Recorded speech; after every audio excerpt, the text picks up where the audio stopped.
Bismillahirrahmanirrahim. Assalamualaikum warahmatullahi wabarakatuh. Bapak Ibu yang dirahmati Allah, ini video lanjutan dari metode yang ketiga. Perlu saya perjelas lagi begitu ya, karena ada semacam pertanyaan bahwa segitiga biru dan segitiga hitam itu seperti apa sih sebenarnya? Sebenarnya kemarin kita sudah jelaskan ya, cuman ini sebagai penegasan saja. Bentuk konkret dari mengisi segitiga hitam itu adalah bentuknya dosa, kemaksiatan, kebutuhan hidup ya, itu menjadikan kita hitam gitu. Itu lebih banyak ya, dan diantaranya adalah berbagai macam persoalan hidup yang kita hadapi gitu. Itu adalah sesuatu yang hitam. Nah, agar kemudian dominan birunya, maka kita harus diisi dengan ibadah, dengan sholat, dengan puasa, dengan zakat, dan lain sebagainya. Ibadah-ibadah itu harus kita lakukan secara harian, terutamanya adalah sholat ya. Kemudian agar biru ini bisa lebih besar, soalnya segitiga hitam dan segitiga biru berkejaran terus, setiap hari berkejaran gitu ya. Kalau birunya besar, Bapak Ibu, itu kita nggak akan khawatir menghadapi kehidupan ini. Gitu. Misalnya begini, Bapak Ibu ada tagihan, ya, tagihannya katakanlah tagihan itu sudah lama ya, sudah katakan sudah 5 tahun lah, dan nilainya juga cukup besar, 10 juta gitu kan tagihannya.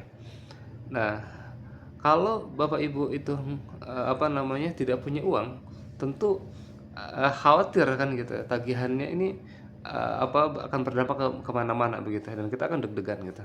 Tapi kalau kemudian di kamar Bapak Ibu ada uang cash punya Bapak Ibu sendiri nih, bukan punya orang lain, itu nilainya 1 miliar ya, kemudian ada orang nagih gitu kan, nagih ke rumah Bapak Ibu nilainya 10 juta dia orang gitu. Dia gedor-gedor pintu kita, kemudian apakah pertanyaannya Bapak Ibu akan ngumpet gitu? Kalau Bapak Ibu punya uang cash 1 miliar, saya jamin pasti Bapak Ibu tidak akan ngumpet ya. Tentunya akan membuka pintunya dan akan minta maaf. Oh iya, saya lupa, gitu, belum bayar ya 10 juta ya, ini 10 jutanya, mohon maaf kelamaan 5 tahun soalnya. Nah, tapi Bapak Ibu tambahkan lagi, oh ya, ini tambahan saja, bukan ini saya hadiah saja untuk kamu ya. Tambah lagi 10 juta tuh, dapatlah dia 20 juta. Ini bukan bunga ya, bukan itu. Ini hanya hadiah saja dari saya. Nah, kenapa Bapak Ibu punya uang 1 miliar? Apa itu uang 1 miliar? Itu adalah tabungan biru tadi. Kalau besar gitu ya, pahalanya, tabungan energinya besar banyak gitu, maka menghadapi kebutuhan hidup yang hitam tadi gitu, kebutuhan hidup yang terus berjalan tadi, kita tidak akan khawatir, kita menghadapinya dengan tenang gitu ya. Nah, apa sesuatu yang bisa menjadikan sesuatu itu birunya lebih besar? Yang menjadikan sesuatu yang biru lebih besar itu diantaranya adalah itu mengisi tabungan energi yang lebih besar, lebih banyak. Diantaranya adalah tilawah. Ya, tilawah itu adalah amalan yang lantaburo, gitu, tijaratan lantaburo, gitu. Perdagangan yang tidak akan merugi. Maka kalau kita ingin dagang tapi tidak merugi, itu adalah tilawah yang banyak. Gitu. Kenapa? Karena tilawah itu satu hurufnya itu kata Rasulullah SAW itu 10 pahala kebaikan. Sedangkan dalam Al-Quran itu ada 320.000 pahala. Ya. 320.000 huruf lebih ya. 320.000 huruf. Kalau kita baca gitu, khatam, berarti ada 3.200.000 pahala. Bayangkan ya, itu kalau kita khatam. Dan menariknya gitu kan, di zaman Sayyidina Umar bin Abdul Aziz, orang yang tilawahnya tuh one day one juz itu tergolong orang yang malas gitu. Jadi tilawahnya tuh kalau 1 juz itu malas. Nah, sekarang perbandingkan dengan situasi kita, apakah per hari kita itu 1 juz atau lebih dari itu, atau mungkin bahkan kurang, atau bahkan tidak sama sekali. Maka coba cek gitu kan situasi kita, ekonomi kita gitu. Karena takwa itu kaitannya dengan rezeki. Wa may yattaqillah yaj'al lahu makhraja wa yarzuqhu min haitsu la yahtasib. Kalau bertakwa itu ada jalan keluar dan juga rezeki. Jelas sekali rezeki dari jalan yang tidak terduga. Ya. Nah, jadi bagaimana caranya? Tilawah yang banyak, gitu. Saran beberapa ulama itu menyarankan satu hari 10 juz, ya, khatam tiga hari khatam, 3 hari khatam. Coba bayangkan 10 juz, gitu. Ada juga bahkan yang mengatakannya 12 juz per hari. Itu dijamin tuh mustahil fakir, gitu, mustahil fakir, gitu. Apakah kaya raya, Allah alam, gitu. Tetapi kalau mau fakir, mustahil fakir, gitu. 12 juz itu katakanlah satu juz itu ada 20 halaman, ya, 20 halaman kali 12 itu 240 halaman. 240 halaman itu Bapak Ibu ya, itu kalau dikonversi dalam bacaan harian kita bisa jadi itu sekitar 10 jam, gitu, 10 jam. Ya lebih paling cepat itu 8 jam paling cepat. Nah, tapi Bapak Ibu, apa, kalau misalnya mau menghack ya lebih cepat lagi gitu, kalau Bapak Ibu sudah hafal surat Yasin itu kan ada 6 halaman, ya. 6 halaman gitu dikali saja 41 gitu, 41 kali saja. Itu sudah sama dengan, karena dia kan 6 halaman kurang ya. Jadi 41 kali Yasin aja sehari. Itu sekitar 4 sampai 5 jam Bapak Ibu ya. Gitu. Dan dahsyatnya kita baca Yasin 41 kali ya sehari itu ajaib tuh. Banyak ada aja keajaibannya gitu. Rezeki itu insya Allah lancar. Nah, ini Bapak Ibu ya. Jadi kalau misalnya Bapak Ibu semuanya setiap hari Yasin, Yasin, Yasin. Kan kenapa Yasin aja sih? Ya bisa aja sih yang lainnya, Al-Baqarah boleh, Ali Imran boleh. Ini hanya untuk mempermudah saja. Kalau kita sudah hafal, terbiasa dan Yasin, maka baca Yasin sebanyak-banyaknya. Gitu kan. 41 kali itu sama dengan 12 juz, gitu kan. Nah, kalau kita khatam gitu kan, satu Al-Qur'an itu 3 hari, maka 3.200.000 pahala itu terjadi dalam satu hari, dalam 3 hari itu, gitu. Dan itu bisa dicairkan, gitu, untuk menghadapi berbagai macam persoalan hidup kita, gitu. Ya Allah, gitu, tolong bayarkan iuran anak saya dengan wasilah tilawah yang saya baca ini, karenamu ya Allah, gitu. Bisa Bapak Ibu ya. Dan juga ya, lebih dahsyat lagi begini Bapak Ibu ya. Kalau Bapak Ibu berangkat umroh, gitu. Nah, tilawahnya itu di Masjidil Haram. Khatamkan aja di Masjidil Haram. Ya. Di Masjidil Haram itu kan pahalanya kata Rasulullah itu sama dengan 100.000 kali dari pahala biasanya di masjid-masjid biasa. Kalau kita di masjid di rumah kita baca Al-Qur'an itu dengan pahala 3.200.000 gitu. Maka dikali 100.000 itu sama dengan 320 miliar pahala kebaikan ya. Bayangkan Bapak Ibu ya. Kita tilawah tapi di Masjidil Haram kali 100.000 gitu. Itu kalau kita khatamnya 3 hari. Kalau bagaimana kalau kita khatamnya 2 kali? Ya, bisa 640 miliar pahala yang Bapak Ibu dapatkan. Dan ini keajaibannya ya. Keajaibannya Bapak Ibu. Kata Rasulullah SAW, orang yang umrah itu mustahil fakir. Ya, kefakiran itu, kemiskinan itu seperti karat yang dibersihkan dari besinya gitu. Jadi hilang tuh kefakirannya gitu. Nah, jadi Bapak Ibu silahkan ya membuktikan. Saya sudah mengalami banyak keajaiban yang Allah berikan ya. Bahkan sebelum berdoa aja Allah udah memberikan banyak keajaiban gitu. Kita fokusnya apa? Ngisi tabungan energi aja gitu. Fokus aja ke sana gitu. Allah tahu gitu masalah kita, Allah tahu doa-doa kita. Sebelum kita berdoa aja Allah udah tahu gitu.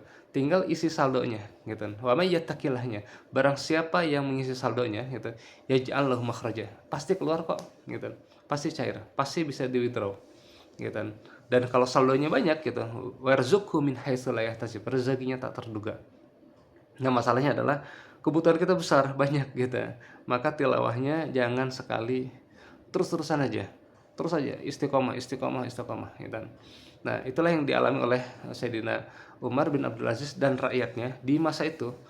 Kepemimpinannya hanya 2 tahun setengah tapi melegenda ribuan tahun kemudian sampai sekarang. Ya, kenapa kepemimpinannya itu bisa surplus gitu kan?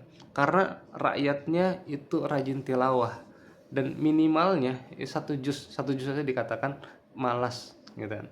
Artinya apa? Di atas 1 juz. Dan wajar ya kalau kemudian seluruh rakyat itu menolak untuk menjadi mustahik gitu. Tetapi berlomba-lomba menjadi muzaki. Bahkan ketika pun dana APBN itu diserahkan ke Afrika ya di zaman Sayyidina Umar bin Abdul Aziz gitu. Mereka orang Afrika itu menolak. Kenapa? Karena kami semua muzaki. Gitu. Justru mereka penyumbang zakat terbesar gitu. Nah, kenapa bisa begitu gitu? Karena mereka adalah ahlul Quran gitu. Maka kalau udah ahlul Quran, ya itu ahlullah, yaitu keluarganya Allah gitu. Nah, jadi Bapak Ibu semuanya gitu, tilawah kita jaga semangat untuk bertilawah ya. Sebanyak-banyaknya gitu. Nah, sebanyak-banyaknya kalau sempat umroh, berangkatlah umroh ya, dan lakukan banyak amalan di sana. Karena dengan umroh itu insya Allah pahalanya berlipat ganda. Sholat saja ketika umroh ya, misalnya satu wajib aja ya, itu tidak dibarengi sunnah lah ya. Sunnah juga dahsyat ya, ini wajib dahsyat banget ya. Yang wajib saja misalnya kita hanya 5 hari aja di Masjidil Haram. 5 hari itu 5 kali waktu sholat ya. 5 kali waktu sholat itu dikali 5 hari ya, kan 25 teh. 25 kali sholat kita wajib di sana, dikali 100.000 pahalanya gitu. Itu sama dengan 2,5 juta pahala kita sholat. Bayangkan itu sama dengan 2,5 juta kali kita sholat di masjid biasanya gitu. Dan ini saya hitung ya, coba hitung iseng-iseng, pasti hitungan saya salah, pasti salah, karena Allah Maha benar dan malaikat mencatat itu semuanya. Katakanlah dari hitungan salah kita ini 2,5 juta tadi dibagi 365 hari itu sama dengan 6.850 tahun. Coba Bapak Ibu ya, sholat kita umroh ya di Masjidil Haram ya, berangkat umroh di Masjidil Haram, sholat 5 waktu, 5 kali, subuh, zuhur, asar, maghrib, isya gitu, tanpa sunnah aja nih, tanpa sunnah, baru yang wajib aja, dikali 100.000 kali sholat kita di masjid biasanya, itu sama dengan 2,5 juta kali kita sholat gitu.